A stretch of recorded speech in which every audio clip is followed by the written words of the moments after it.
ರಾಜ್ಯದ ಉಪಮುಖ್ಯಮಂತ್ರಿಗಳಾದಂಥ ಶ್ರೀ ಡಿ.ಕೆ. ಶಿವಕುಮಾರ್ ಅವರ,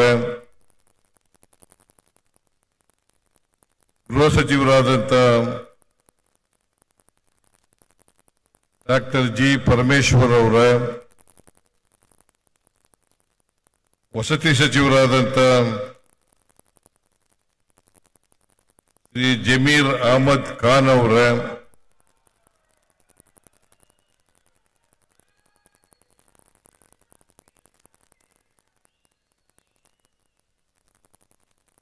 ಈ ಸಮಾರಂಭದ ಅಧ್ಯಕ್ಷತೆ ವಹಿಸಿರ್ತಕ್ಕಂಥ ಆನೇಕಲ್ ಮತಕ್ಷೇತ್ರದ ಶಾಸಕರು ಆದಂಥ ಶ್ರೀ ಶಿವಣ್ಣ ಅವರ,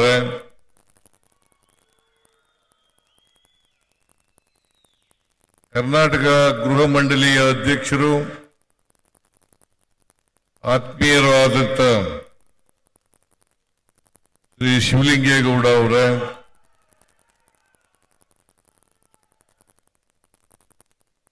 ಹಿರಿಯ ಶಾಸಕರಾದಂಥ ಶ್ರೀ ಜಯಚಂದ್ರ ಅವರ, ಮಾಜಿ ಲೋಕಸಭಾ ಸದಸ್ಯರು, ಬೆಂಗಳೂರು ಹಾಲು ಒಕ್ಕೂಟದ ಅಧ್ಯಕ್ಷರು ಆದಂಥ ಡಿ.ಕೆ. ಸುರೇಶ್ ಅವರ,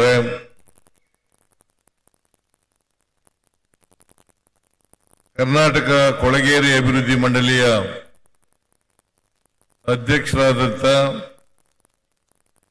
ಶ್ರೀ ಅಬ್ಬಯ್ಯ ಅವರ, ಬೆಂಗಳೂರು ಉತ್ತರ ಕ್ಷೇತ್ರದ ಶಾಸಕರಾದಂಥ ಶ್ರೀ ಕೃಷ್ಣಪ್ಪ ಅವರ,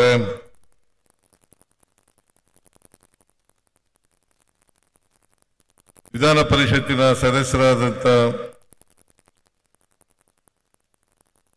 ಶ್ರೀ ರಾಮೋಜಿ ಗೌಡ ಅವರ, ಗ್ಯಾರಂಟಿ ಯೋಜನೆಗಳ ಅನುಷ್ಠಾನ ಸಮಿತಿಯ ಅಧ್ಯಕ್ಷರಾದಂಥ ಶ್ರೀ ಎಚ್.ಎಂ. ರೇವಣ್ಣ ಅವರ,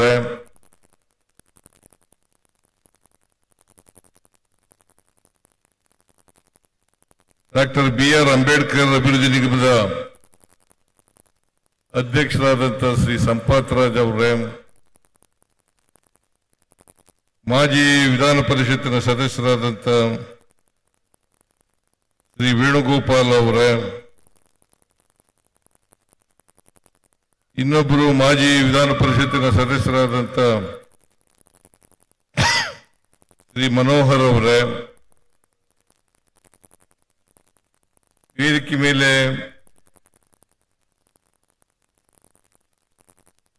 ಇರ್ತಕ್ಕಂಥ ಎಲ್ಲ ಕಾಂಗ್ರೆಸ್ಸಿನ ಮುಖಂಡರುಗಳೇ,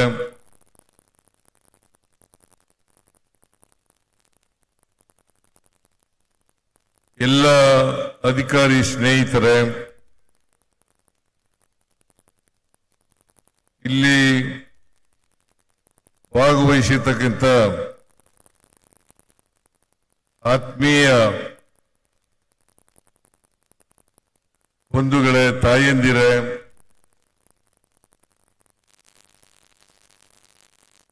ಮಾಧ್ಯಮದ ಗೆಳೆಯರೇ,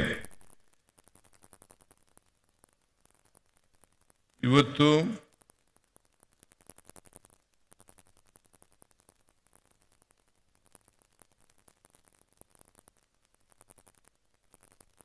ವಸತಿ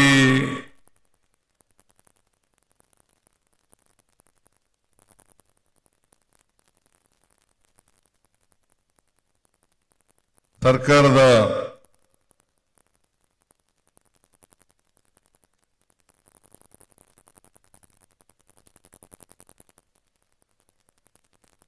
ವಸತಿ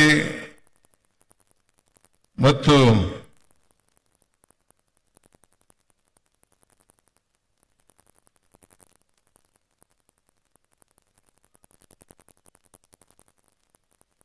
ಅಭಿವೃದ್ಧಿ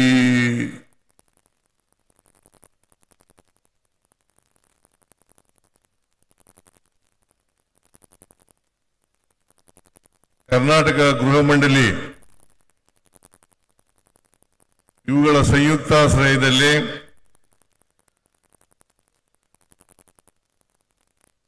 ಈ ಕಾರ್ಯಕ್ರಮ ನಡೀತಾ ಇದೆ.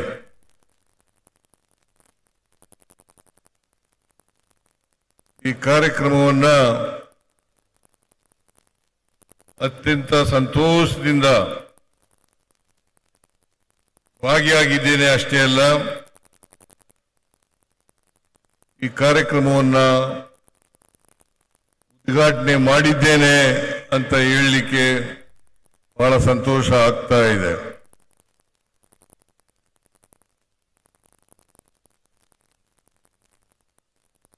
ಇವತ್ತು ಅಂತಾರಾಷ್ಟ್ರೀಯ ಕ್ರಿಕೆಟ್ ಸ್ಟೇಡಿಯಂ ನಿರ್ಮಾಣ ಅದರ ಶಂಕುಸ್ಥಾಪನೆ ಕಾರ್ಯಕ್ರಮ ನಡೆದಿದೆ. ಜೊತೆಗೆ ಮುಖ್ಯಮಂತ್ರಿಗಳ ನಮ್ಮ ಮನೆ ಯೋಜನೆ, ಸೂರ್ಯ ಸೈನ್ ಮತ್ತು ಸೂರ್ಯ ಡಿಸೈನ್ ವಸತಿ ಸಮುಚ್ಚಯಗಳ ಕಾಮಗಾರಿಗಳು, ವಸತಿ ಯೋಜನೆಗೆ ಭೂಮಿ ನೀಡಿದ ಭೂಮಾಲೀಕರುಗಳಿಗೆ ಸಾಂಕೇತಿಕ ನಿವೇಶನ ಹಂಚಿಕೆ ಹಾಗೂ ಲಾಟರಿ ಮುಖಾಂತರ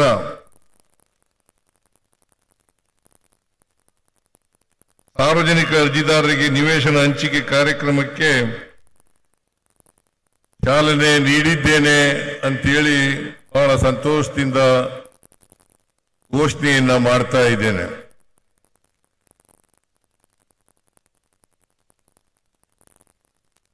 ಇಡೀ ಬೆಂಗಳೂರು ನಗರದಲ್ಲಿ, ರಾಜ್ಯದಲ್ಲಿ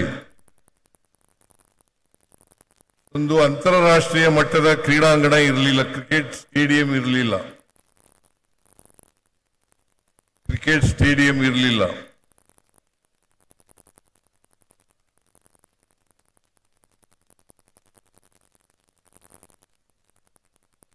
ಇವತ್ತು ಸುಮಾರು 943 ಕೋಟಿ ರೂಪಾಯಿಗಳ ಅಂದಾಜಿನಲ್ಲಿ ಹೌಸಿಂಗ್ ಬೋರ್ಡ್ನವರು, ಶಿವಲಿಂಗೇಗೌಡರು ಮತ್ತು ಜಮೀರ್ ಅಹಮದ್ ಖಾನ್ ಅವರು, ವಸತಿ ಇಲಾಖೆ ಸಚಿವರು, ಗೃಹ ಮಂಡಳಿಯ ಅಧ್ಯಕ್ಷರು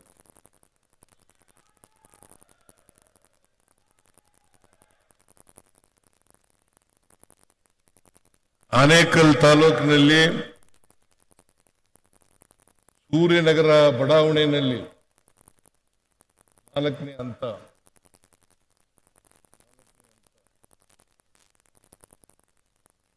ಅಲ್ಲಿ ಒಂದು ಅಂತಾರಾಷ್ಟ್ರೀಯ ಮಟ್ಟದ ಕ್ರಿಕೆಟ್ ಸ್ಟೇಡಿಯಂ ಅನ್ನ ನಿರ್ಮಾಣ ಮಾಡ್ತಾ ಇದ್ದಾರೆ.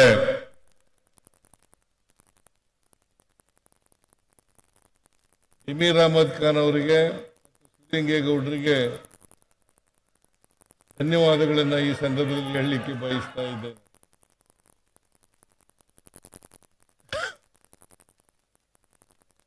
ಯಾಕಂತಂದ್ರೆ ಇಲ್ಲಿವರೆಗೆ ಹೌಸಿಂಗ್ ಬೋರ್ಡ್ನವರು ನಿವೇಶನಗಳನ್ನು ಹಂಚತಕ್ಕಂಥದ್ದು, ಮನೆಗಳನ್ನು ಕಟ್ಟಿಕೊಡ್ತಕ್ಕಂಥ ಕೆಲಸವನ್ನ ಮಾಡ್ತಾ ಇದ್ರು. ಇವತ್ತು ಅದರಿಂದ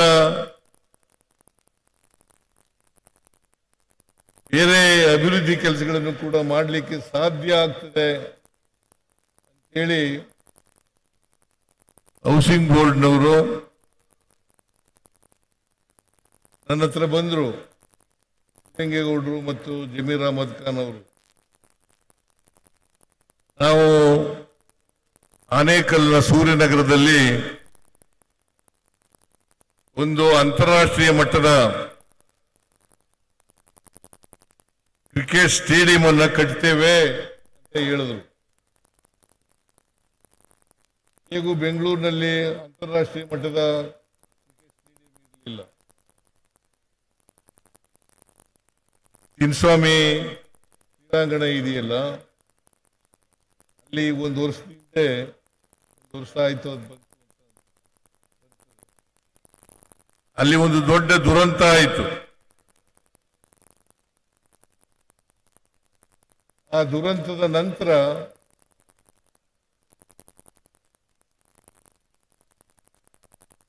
ನಾವು ಆಲೋಚನೆ ಮಾಡಿದೆ. ನಾನು ಈ ತರದ ಒಂದು ಅಂತಾರಾಷ್ಟ್ರೀಯ ಮಟ್ಟದ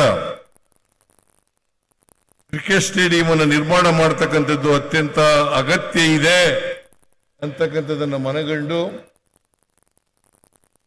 ಇವತ್ತು ಸುಮಾರು 80,000 ಆಸನಗಳುಳ್ಳ ಕ್ರಿಕೆಟ್ ಸ್ಟೇಡಿಯಂ ಅನ್ನು ನಿರ್ಮಾಣ ಮಾಡ್ತಾ ಇದ್ದಾರೆ. ಏನು ಚಿನ್ನಸ್ವಾಮಿ ಕ್ರೀಡಾಂಗಣದಲ್ಲಿ ಕ್ರಿಕೆಟ್ ಸ್ಟೇಡಿಯಂನಲ್ಲಿ ದುರಂತ ನಡೀತು, ಅಲ್ಲಿ ನಾವು ಸರ್ಕಾರ ಏನೇನು ಕಠಿಣವಾದಂತ ಕ್ರಮಗಳನ್ನು ತಗೊಳ್ಬೇಕು ಅವೆಲ್ಲ ತಗೊಂಡಿದ್ದೀವಿ. ಡಾಕ್ಟರ್ ಪರಮೇಶ್ವರ್ ಅವರ ಅಧ್ಯಕ್ಷತೆಯಲ್ಲಿ ಸಮಿತಿಯನ್ನು ಮಾಡಿ ಅವರು ಏನೇನು ಕ್ರಮಗಳನ್ನು ತಗೋಬೇಕು ಆ ಕ್ರಮಗಳನ್ನೆಲ್ಲ ತಗೊಂಡಿದ್ದೀವಿ. ನಾನು ಈಗ ತಾನೇ ಜಮೀರ್ ಅಹಮದ್ ಖಾನ್ ಜೊತೆ ಮಾತಾಡ್ತಾ ಇದ್ದೆ. ಗುಜರಾತ್ನಲ್ಲಿ ಇರ್ತಕ್ಕಂಥದ್ದು ಅಂತಾರಾಷ್ಟ್ರೀಯ ಕ್ರಿಕೆಟ್ ಸ್ಟೇಡಿಯಂ, ಅದು 90,000 ಆಸನಗಳುಳ್ಳ ಒಂದು ಕ್ರಿಕೆಟ್ ಸ್ಟೇಡಿಯಂ. ಅದಾದ ನಂತರ ಎರಡನೆಯದು ಕರ್ನಾಟಕದ್ದು ಇವತ್ತು ಏನು ಶಂಕುಸ್ಥಾಪನೆ ಆಗ್ತಾ ಇದೆ, ಆನೇಕಲ್ ತಾಲೂಕಿನ ಜಿಗಣಿ ಹೋಬಳಿಯ 4ನೇ ಹಂತದ ಬಡಾವಣೆಯಲ್ಲಿ ಈ ಕ್ರೀಡಾಂಗಣ ನಿರ್ಮಾಣ ಆಗ್ತಾ ಇದೆ. ಇದಕ್ಕೆ ನೀವೆಲ್ಲರೂ ಸೇರಿ ಗುದ್ಲಿ ಪೂಜೆಯನ್ನು ನೆರವೇರಿಸಿದ್ದೇವೆ.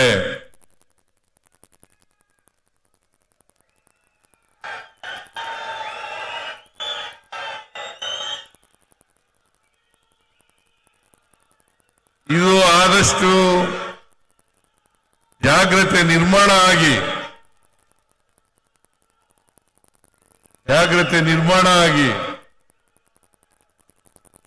ಅಂತಾರಾಷ್ಟ್ರೀಯ ಮಟ್ಟದ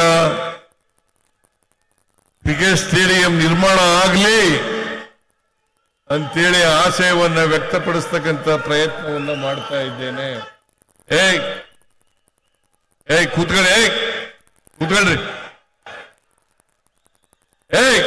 ಕೂತ್ಕೊಳ್ರಿ, ನಿನ್ಗೆಲ್ಲ ಹೇಳೋದು ಕೂತ್ಕೊಳ್ಳ.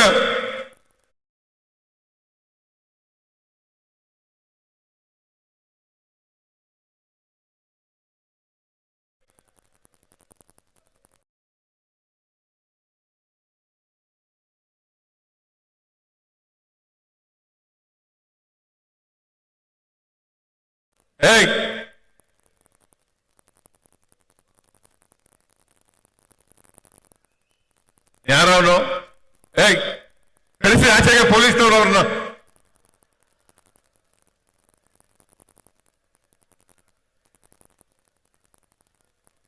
ಪೊಲೀಸ್ನವ್ರು ಆಚೆ ಕಳಿಸ್ರಿ ಅವ್ರನ್ನ.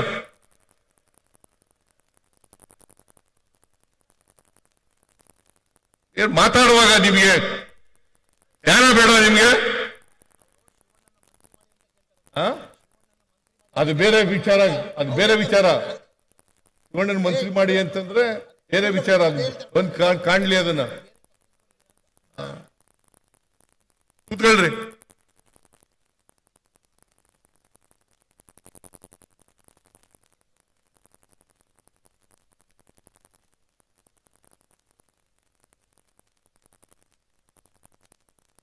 ಇಂಥ ಒಂದು ಅಂತಾರಾಷ್ಟ್ರೀಯ ಮಟ್ಟದ ಕ್ರೀಡಾಂಗಣ ನಿರ್ಮಾಣ ಆಗೋದ್ರಿಂದ ಈ ಭಾಗದಲ್ಲಿ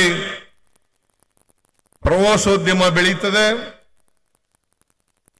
ಮತ್ತೆ ಸುತ್ತಮುತ್ತಲಿನ ಗ್ರಾಮಗಳಲ್ಲಿ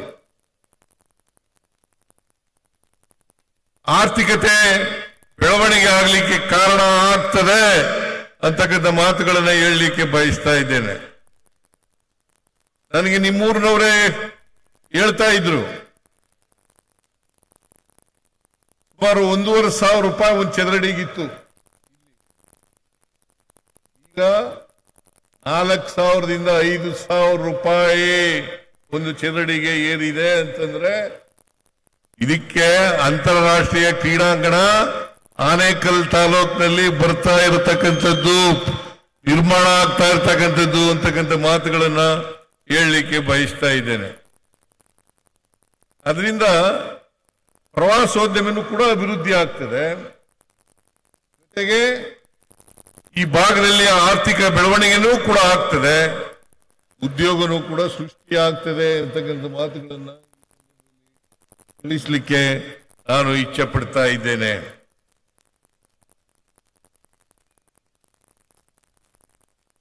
ನಾನು ಆದಷ್ಟು ಬೇಗ, ಆಮೇಲೆ ಇನ್ನೂ ಒಂದು ಶಿವಲಿಂಗೇಗೌಡರು ಹೇಳಿದ್ರು, ನಮ್ಮ ದುಡ್ಡಿನಲ್ಲೇ ನಾವು ಮಾಡ್ತೀವಿ, ಸರ್ಕಾರದಿಂದ ದುಡ್ಡು ಬೇಕಾಗಿಲ್ಲ ಅಂತಕ್ಕಂಥ ಮಾತುಗಳನ್ನ ಹೇಳಿದ್ದಾರೆ. ನಮ್ಮ ದುಡ್ಡಿನಿಂದಲೇ ಮಾಡ್ತೀವಿ, ಸರ್ಕಾರದಿಂದ ದುಡ್ಡು ಬೇಕಾಗಿಲ್ಲ. ಯಾಕಂತಂದ್ರೆ ಹೌಸಿಂಗ್ ಬೋರ್ಡ್ ನಲ್ಲಿ ಸ್ಟ್ರೇ ಸೈಟ್ಸ್ ಬಹಳ ಇದಾವೆ, ಆಗದೆ ಇರ್ತಕ್ಕಂಥ ಸ್ಟ್ರೇ ಸೈಟ್ಸ್ ಬಹಳ ಇದಾವೆ. ಆ ಸ್ಟ್ರೇ ಸೈಟ್ಗಳನ್ನ ಹರಾಜು ಮಾಡೋದ್ರಿಂದ ಬಹಳಷ್ಟು ದುಡ್ಡು ಬರ್ತದೆ. ನಾನು ಶಿವಲಿಂಗೇಗೌಡರಿಗೆ ಹೇಳಿದ್ದೀನಿ, ಎಲ್ಲ ಹಂಚಿಕೆ ಆಗದೆ ಇರ್ತಕ್ಕಂಥ ಸ್ಟ್ರೇ ಸೈಟ್ಗಳನ್ನ ಕೂಡಲೇ ಹರಾಜು ಹಾಕಿ ಹೌಸಿಂಗ್ ಬೋರ್ಡ್ಗೆ ದುಡ್ಡನ್ನ ಪಡ್ಕೊಳ್ರಿ ಅಂತಕ್ಕಂಥ ಮಾತುಗಳನ್ನ ಹೇಳಿದ್ದೇನೆ, ಈಗಾಗಲೇ ಸೂಚನೆಯನ್ನ ಕೊಟ್ಟಿದ್ದೆ. ಸುಮಾರು 20,000 ಕೋಟಿ ಬರ್ತದೆ, 20,000 ಕೋಟಿ. ಅದರಿಂದ ಈ ಸ್ಟ್ರೇ ಸೈಟ್ಗಳನ್ನ ಮಾಡ್ತಕ್ಕಂಥದ್ದು ಅತ್ಯಂತ ಅವಶ್ಯ ಅಂತಕ್ಕಂಥ ಮಾತುಗಳನ್ನ ಹೇಳಲಿಕ್ಕೆ ಬಯಸ್ತಾ ಇದ್ದೇನೆ. ಆಮೇಲೆ ಹೌಸಿಂಗ್ ಬೋರ್ಡ್ನವರು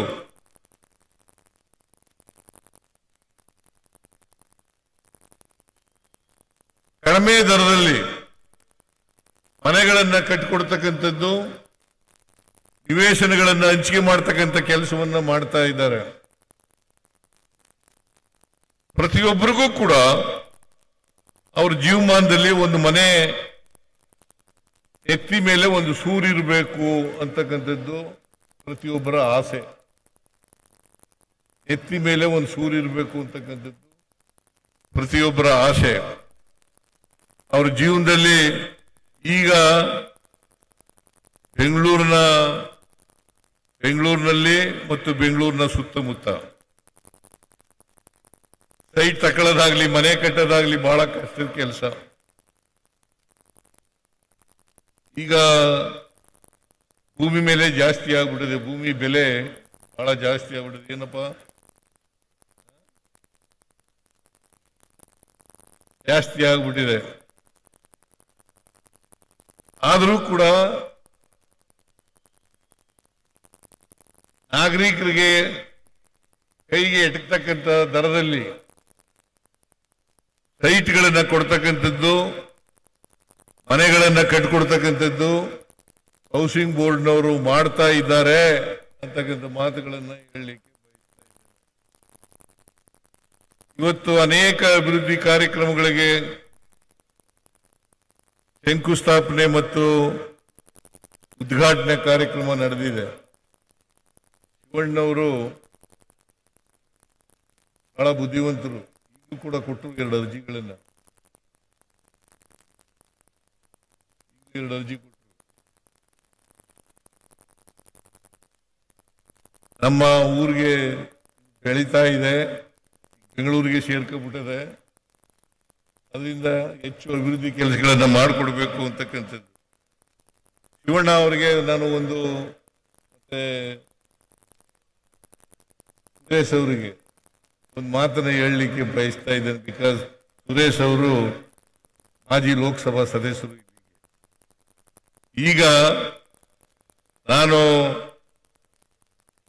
ಈ ಒಡೆಯರ ಮಂಚನಹಳ್ಳಿ ಅಂತ ಇದೆಯಲ್ಲ, ಅದಕ್ಕೆ 9 ಕೋಟಿ ರೂಪಾಯಿಂದ ಒಂದು ರಸ್ತೆ ಮಂಜೂರು ಮಾಡಿಕೊಟ್ಟಿದ್ದೀನಿ.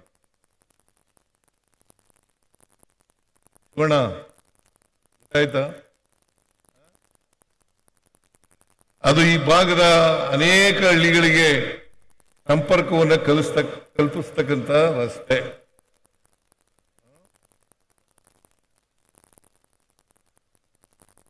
ಜಿಗಣಿ ಹೋಬಳಿ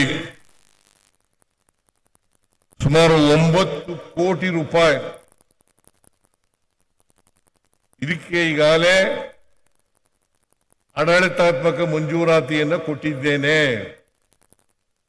ಇವತ್ತು ಆಕ್ಚುಲಿ ಇಲ್ಲಿ ಪೂಜೆ ಮಾಡೋದು ಅದು ಕೂಡ ಒಂದು ಕಾರ್ಯಕ್ರಮ ಇತ್ತು. ಈ ಕಾರ್ಯಕ್ರಮದ ಪ್ರಯುಕ್ತ ಅದನ್ನು ಮಾಡಕ್ಕಾಗಲಿಲ್ಲ. ಏನ್ ಕೃಷ್ಣಪ್ಪ,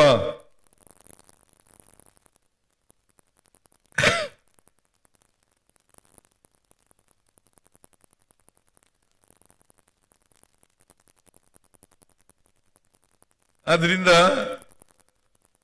ಇದನ್ನೂ ಕೂಡ ಗುದ್ಲಿ ಪೂಜೆ ಮಾಡಿದ್ದೇವೆ ಹೇಳಿ ಅರ್ಥ ಮಾಡ್ಕೋಬೇಕು. ಈ ಕಾರ್ಯಕ್ರಮದಲ್ಲೇ ಈ ಕೆಲಸನ ಅಧಿಕಾರಿಗಳು ಪ್ರಾರಂಭ ಮಾಡಬೇಕು ಅಂತಲೂ ಕೂಡ ನಾನು ಈ ಸಂದರ್ಭದಲ್ಲಿ ಹೇಳಲಿಕ್ಕೆ ಬಯಸ್ತೇನೆ.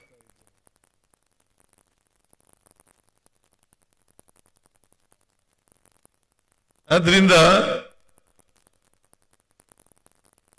ಒಂದು ನಾನು ಅವೆಲ್ಲ ಹಿಂದಿನ ಸರ್ಕಾರ, ಈಗಿನ ಸರ್ಕಾರ, ಬಿಜೆಪಿ ಸರ್ಕಾರ ಏನೇನು ಮಾಡಿದ್ರು ಅಂತ ಅವೆಲ್ಲ ಹೇಳಕ್ ಹೋಗಲ್ಲ ಕೃಷ್ಣಪ್ಪ.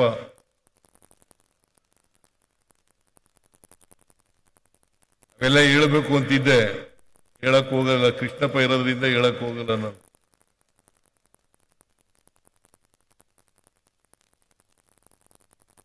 ಸ್ವಲ್ಪ ರಾಜಕೀಯ ಭಾಷಣ ಮಾಡೋಣ ಅಂತಿದ್ದೆ. ಈ ಇರೋದ್ರಿಂದ ರಾಜಕೀಯ ಭಾಷಣ ಮಾಡಲ್ಲ.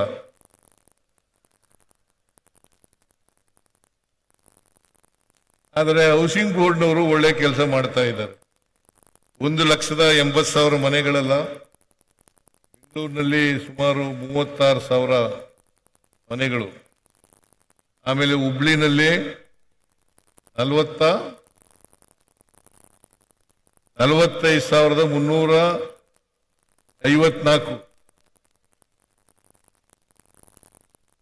ಮನೆಗಳನ್ನ ಈಗಾಗಲೇ ಉದ್ಘಾಟನೆ ಮಾಡಿದ್ದೀವಿ. ಆಮೇಲೆ ಫಲಾನುಭವಿಗಳು 4 ಲಕ್ಷ ಕೊಡಬೇಕಾಗಿತ್ತು. ಈಗ ಜಮೀರ್ ಅಹಮದ್ ಖಾನ್ ಅವರು ನನ್ನ ಹತ್ರ ಬಂದು ಮನವಿ ಮಾಡಿ 1 ಲಕ್ಷ ಮಾತ್ರ ಫಲಾನುಭವಿಗಳು ಕೊಡಬೇಕು, 4 ಲಕ್ಷ ಸರ್ಕಾರದ ವತಿಯಿಂದ ಕೊಡ್ತಕ್ಕಂಥದ್ದು ಅಂತಕ್ಕಂಥದ್ದನ್ನ ಮಾಡಿದ್ದಾರೆ ಅಲ್ವಾ?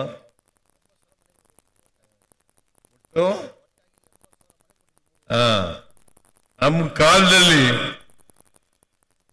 ನಾನು 83ರಿಂದ 2013ರಿಂದ 2018 14,58,000 ಮನೆಗಳನ್ನ ಕಟ್ಟಿದ್ರು. 14,58,000 ಮನೆಗಳನ್ನ ಕಟ್ಟಿದ್ರು. ಅದು ಒಂದು ಸುವರ್ಣ ಯುಗ.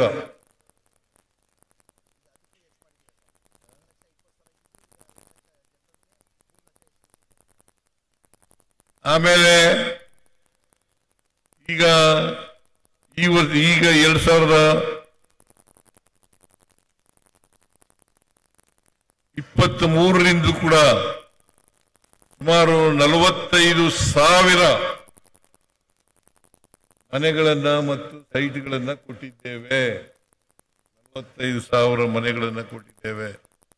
ಇನ್ನು ಉಳಿದದನ್ನು ಕೂಡ ಕೊಡ್ತೇವೆ ಅಂತಕ್ಕಂಥ ಮಾತುಗಳನ್ನ ಈ ಸಂದರ್ಭದಲ್ಲಿ ಹೇಳಲಿಕ್ಕೆ ಬಯಸ್ತೇನೆ. ಅದರಿಂದ ಹೌಸಿಂಗ್ ಬೋರ್ಡ್ನವರು ಇಲ್ಲಿವರೆಗೆ ಅಲ್ಲ, ಸರ್ಕಾರ ವಸತಿ ಇಲಾಖೆಯವರು ಇಲ್ಲಿವರೆಗೆ 7,800 ಕೋಟಿ ರೂಪಾಯಿಗಳನ್ನ ಖರ್ಚು ಮಾಡಿದ್ದಾರೆ. 7,800 ಕೋಟಿ ರೂಪಾಯಿಗಳನ್ನು ಖರ್ಚು ಮಾಡಿದ್ದಾರೆ. ಇನ್ನು ಮುಂದೆನೂ ಕೂಡ ನಾವು ಮಾಡ್ತೀವಿ. ಅನೇಕ ಜನ ಹೇಳಿದ್ರು ಇದು ಹೌಸಿಂಗ್ ಬೋರ್ಡ್ನವರು ಕ್ರಿಕೆಟ್ ಸ್ಟೇಡಿಯಂ ಅನ್ನು ಕಟ್ಟಲಿಕ್ಕೆ ಪ್ರಾರಂಭ ಮಾಡಿದ್ದಾರೆ. ಅವ್ರಿಗೆ ಜವಾಬ್ದಾರಿ ಇರ್ತಕ್ಕಂಥದ್ದು, ಸೈಟ್ ಕೊಡ್ತಕ್ಕಂಥದ್ದು, ಮನೆಗಳು ಕೊಡ್ತಕ್ಕಂಥದ್ದು. ನಾನು ಯಾಕೆ ಮಾಡಿದೆ ಅಂತಂದ್ರೆ, ಯಾಕೆ ಕ್ಯಾಬಿನೆಟ್ನಲ್ಲಿ ಒಪ್ಕೊಂಡೋ ಇದನ್ನ ಅಂತಂದ್ರೆ, ಈ ಥರದ್ದು ಒಂದು ಕ್ರಿಕೆಟ್ ಸ್ಟೇಡಿಯಮ್ಮು ಬೇಕಾಗಿತ್ತು, ಕರ್ನಾಟಕಕ್ಕೆ ಬೇಕಾಗಿತ್ತು. ಆದ್ದರಿಂದ ಇಲ್ಲಿ ಜಾಗ ಇದೆ, ಸುಮಾರು 4,000 ಎಕರೆ ಜಮೀನಿದೆ. 4,000 ಎಕರೆ ಸೂರ್ಯನಗರದಲ್ಲಿ 4,000 ಎಕರೆ ಜಮೀನಿದೆ. ಅದನ್ನು ಅಕ್ವೈರ್ ಮಾಡಿ ಸೈಟ್ಗಳನ್ನೂ ಕೊಡ್ತೀವಿ, ಮನೆಗಳನ್ನೂ ಕಟ್ಕೊಡ್ತೀವಿ. 75 ಎಕರೆನಲ್ಲಿ ಮಾತ್ರ ಕ್ರಿಕೆಟ್ ಸ್ಟೇಡಿಯಮ್ಮು ಬರ್ತಾ ಇರ್ತಕ್ಕಂಥದ್ದು. 75 ಎಕರೆನಲ್ಲಿ ಮಾತ್ರ ಕ್ರಿಕೆಟ್ ಸ್ಟೇಡಿಯಂ ಬರ್ತಾ ಇರ್ತಕ್ಕಂಥದ್ದು. ಅದರಿಂದ ಈ ಅವಶ್ಯಕವಾದಂಥ ಅಂತಾರಾಷ್ಟ್ರೀಯ ಕ್ರಿಕೆಟ್ ಸ್ಟೇಡಿಯಂ ಇದು ಮುಂದೆ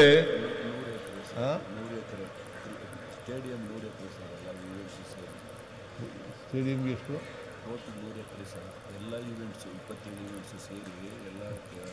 ಎಲ್ಲ ಕ್ರೀಡಾಗ್ರಾಮ ಎಲ್ಲ ಆಗುತ್ತೆ. ಇದ್ರ ಜೊತೆಗೆ ಮುಂದಿನ ದಿನಗಳಲ್ಲಿ ಕ್ರೀಡಾಗ್ರಾಮನೂ ಕೂಡ ಆಗ್ತದೆ.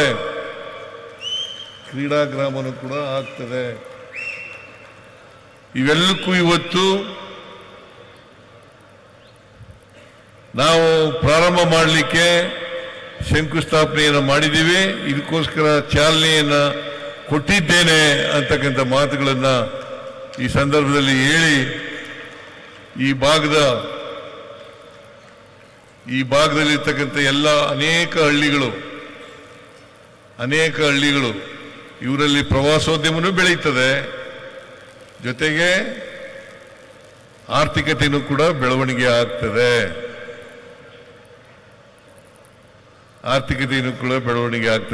ಜೊತೆಗೆ ಉದ್ಯೋಗನೂ ಕೂಡ ಸೃಷ್ಟಿ ಆಗ್ತದೆ ಅಂತಕ್ಕಂಥ ಮಾತುಗಳನ್ನು ಈ ಸಂದರ್ಭದಲ್ಲಿ ಹೇಳಿ, ಅತ್ಯಂತ ಸಂತೋಷದಿಂದ